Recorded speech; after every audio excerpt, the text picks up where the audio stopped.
Nasa kote ang nakatalang top 4 most wanted person provincial level sa kasong rapes na isinagawang operasyon ng kapulisan sa Zamboanga del Sur. Mag-uulat dyan si Patrolwoman Charlene San Jose.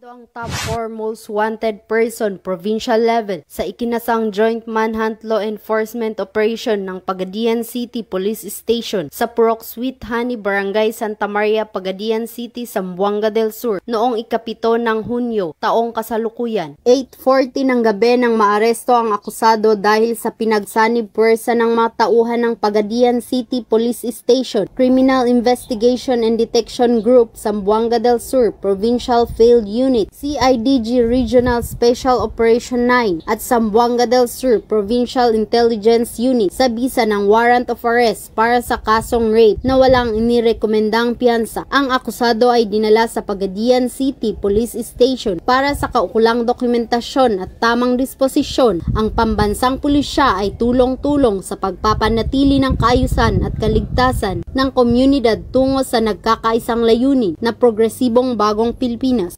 Mula dito sa Zamboanga Peninsula, ako ang iyong PNN correspondent, Patrolwoman Charlene Rose Gumangan, alagad ng batas, tagataguyod ng balitang tulis. Maraming salamat, Patrolwoman Gumangan.